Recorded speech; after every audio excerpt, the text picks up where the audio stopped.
Well, Vig, another big topic here in the world of the Yankees and the world of sports, because we're not just Yankees, but this one's going to be Yankees, and it's going to be about the future of the Yankees. The phenom catcher came up, first big league action. Jesus Montero versus the Red Sox tonight. Okay, we put him in a DH. We took that joker Jorge Posada, threw him out, which thank God. I don't want to see him in pinstripes until Old Timers Day. You're rough on Posada. Don't like him. And I want to make that very clear. But Montero played tonight, DH, big offensive threat, and honestly, a bit of a letdown. 0 for 4, did get hit by a pitch, and that was very nice because he came around to score and was the game-winning run. I mean, what are we to take out of his 0 for 4 performance in the first game he's ever played in the big leagues in Fenway Park? Well, the first thing to take out of it is the fact that in 2006, Vig was telling you about Montero. That's right. When he was 16 years old playing A-ball. Right.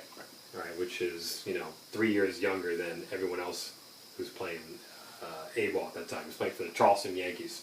Right. Great team. So what do I take out of today? Nothing.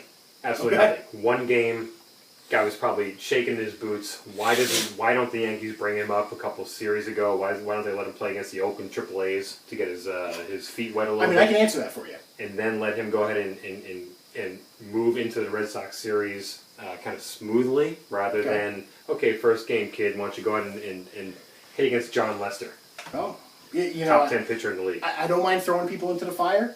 And just to give people some little bit of baseball logistical background, today is, as we record this, September 1st, the day that the rosters expanded to 40-man, and why we had the room to bring Montero up, because Big Triple Girardi just didn't have the stones to send Posada down and replace him with Montero earlier in the season. But that's my point. I'm not asking you why we brought him up with the 40-man roster. I'm asking you why didn't we bring him up and replace someone else? Okay, so you're saying we should have done that. We should have added him to the 25-man roster, the live roster. Yeah.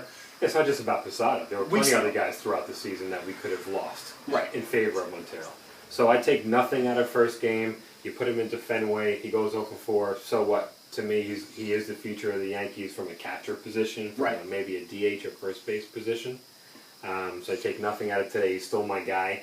And I'm going to ride him all the way through because I was on top of him from when he was 16 years old. And when you're so he's a big guy. When you're that vested in the person, the way you are, you have to ride him. You have to go all the way through. Yeah. Let me throw this out there. We got about 30 games left.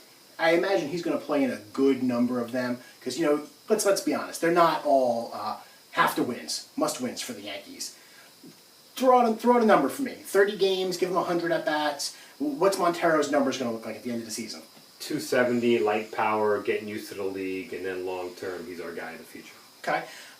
I'd say that's fair. That's about what I'm thinking, too. I'd like to see a few long balls. I'd like to see him in Yankee Stadium, work the home field crowd. But he's our future. He's going to be our guy behind the plate and probably full-time next season. Better point, today, he's better than any catcher on the Red Sox. You heard it here first, Fizz and Vig.